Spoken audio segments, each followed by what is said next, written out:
Now let's talk about nuclear decay reactions. We're going to look at a total of 5 different nuclear decay reactions in this video.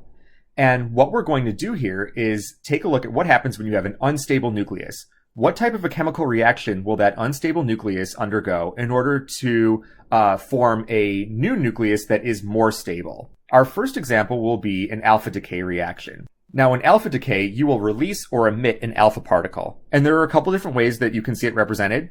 Often you might see it represented as this 4-2 and then the Greek letter alpha. Now, the way that the book represents it is like this, where they say that it's 4-2 He. So an alpha particle contains 2 protons and 2 neutrons. And so you can think of this as just being a helium nucleus, right? It's got 2 protons, so that's a helium. And then it's got a mass number of 4 because there are 2 protons and 2 neutrons that are in this particle that's being emitted. Now let's take a look at an example of an alpha decay reaction. Here we're going to study the alpha decay of uranium-238. Uranium-238 is an unstable isotope of uranium, and it can undergo an alpha decay reaction to start working on stabilizing this unstable nucleus. Now, how would we predict what the products of the alpha decay reaction are? The idea here is I'm going to write the alpha particle here, so there's my 4-2 helium. Now, in order for us to predict the decay product of uranium-238, let's recognize here that when you emit an alpha particle, you are giving up 2 protons. And so that means that the uranium is going to lose 2 protons, giving you 90 as your atomic number. This is going to change the element from uranium to thorium. That's what atomic number 90 is. Additionally, when you emit the alpha particle, you are emitting something that has a mass number of 4, and so that's going to decrease the mass number of U-238 by 4, right? Because you're giving up 2 protons and also 2 neutrons.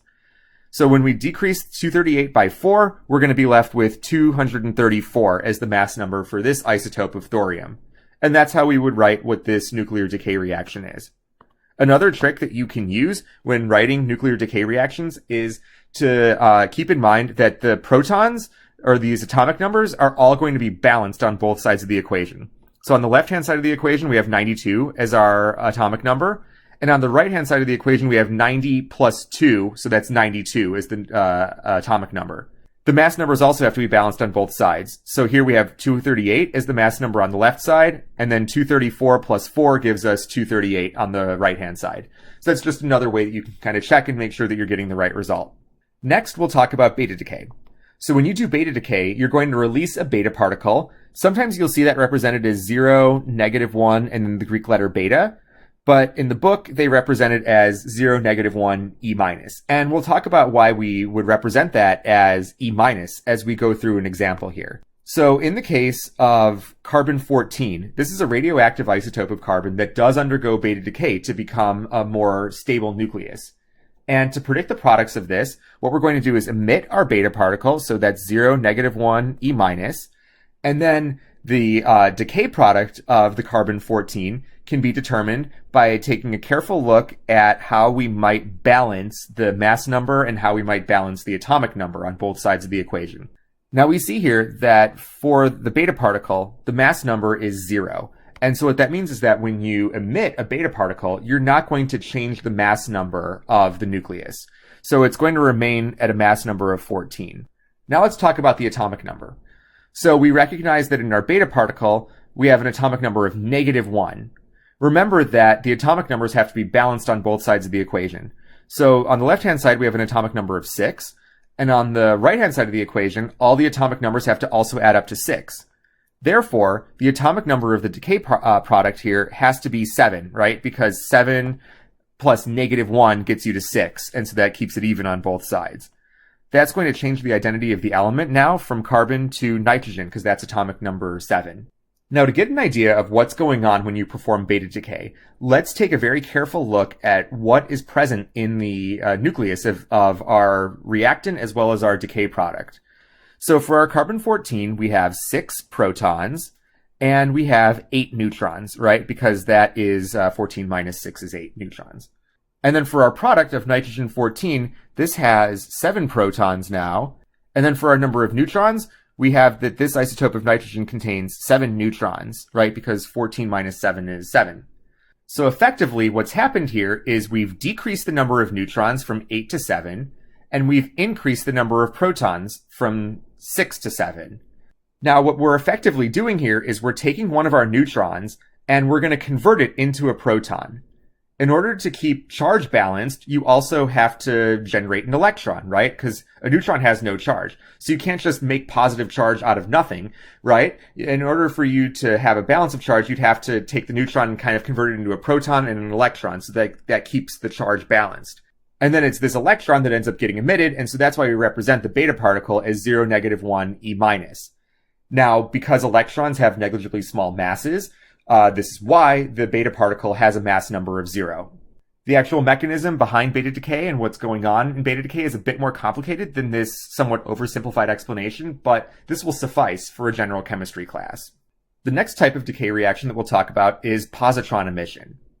In positron emission, you're going to emit a positron particle, which is represented as 0, 1, E+. So positron is kind of this portmanteau for positive electron, and that's why it's represented as E+. Let's go ahead and take a look at an example of a positron emission process. So fluorine-18 can undergo positron emission, and when it does that, it will emit our positron. So we'll go ahead and write out that here on the right-hand side.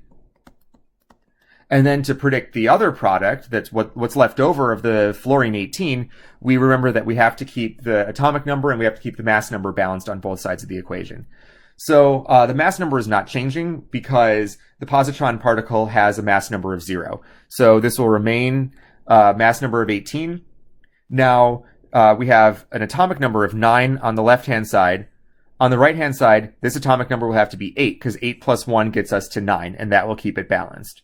So 8 is the atomic number, and then when we go to the periodic table, we find atomic number 8 is oxygen. So what we have here is the isotope of fluorine, fluorine-18, can emit a positron to form oxygen-18.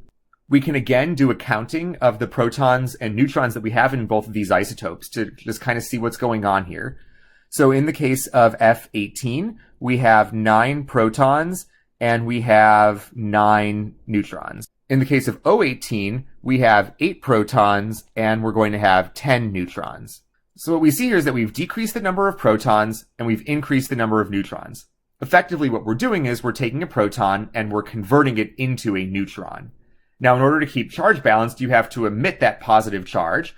And so that's what this positron does. It releases that positive charge when you convert the proton into a neutron. Importantly here, when you do positron emission, you're going to decrease the atomic number, right? Because you are converting a proton into a neutron. And so because you have one fewer proton now, you're going to have a lower atomic number. But the mass number is going to stay the same, right? Because you still have the same total number of nucleons present in the nucleus. The next case that we'll discuss is electron capture.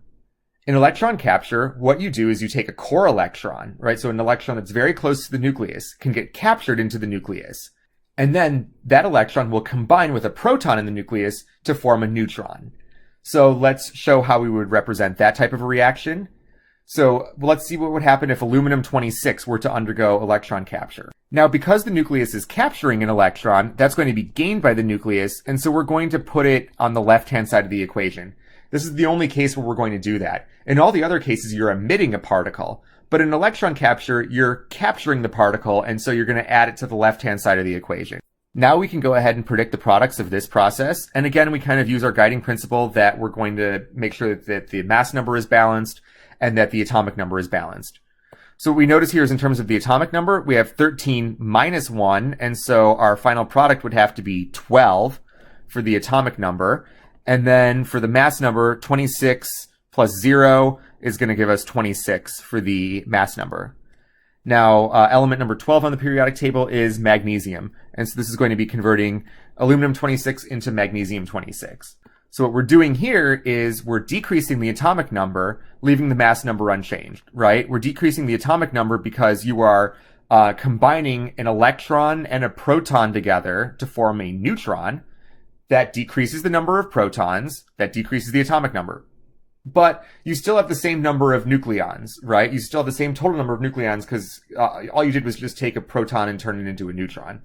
And remember that by capturing an electron, that shouldn't change the mass number because electrons are negligibly light. Our last example of a nuclear decay reaction is gamma ray emission. In gamma ray emission, you will emit a gamma particle, which is a very high energy photon, and we're going to represent that as 0, 0, and then the Greek letter gamma. So this has no mass, this has no atomic number associated with it either. The gamma particle is just emitting pure energy from the nucleus. This is done when you have a nucleus that's prepared in an excited nuclear state. That often happens as a result of a previous decay process. So maybe there was a previous decay process where some heavier element was converted into thorium-230. And when it was converted into thorium-230, that thorium nucleus was in an excited nuclear state, which we're going to designate with this star here. Now, an analog to this that we've seen in Gen Chem is when we talked about how electrons can be excited into higher energy states. We discussed this all the way back in Chem 1A. You can excite electrons into higher energy states, and then when those electrons fall back down to lower energy levels, photons get emitted, right? That energy is released in the form of light. Now, typically, when excited electrons fall down to lower energy levels, they'll typically be releasing light that's within like the infrared or the visible or the ultraviolet region of the spectrum. When you have an excited nucleus that goes down to a lower energy state, it will emit photons that are within the gamma range of the spectrum. So that's going to emit a lot of energy. Now, to predict the products of this process, we'll write out our gamma particle here on the right-hand side of the equation. And again, because this is just pure energy that's being emitted, we're not changing the mass number, we're not changing the atomic number. Our product is still going to be thorium-230, but it will no longer be in an excited nuclear state, and so will no longer have a star on it. So once again, the mass and the atomic number will be unaffected by the emission of a gamma ray. And just to give you an idea of how much energy is released in this process, when you do this decay of thorium-230, the gamma ray that's given off has an energy of 50,000 electron volts, which is a tremendous amount of energy. This would be an energy that's equivalent to 17,000 photons of blue light. So a lot of energy can be released when an excited nucleus goes back down to a lower energy state. That concludes our introduction to nuclear decay reactions. In our next video, we're going to summarize everything that was discussed in this video and then take a look at a couple of additional example problems.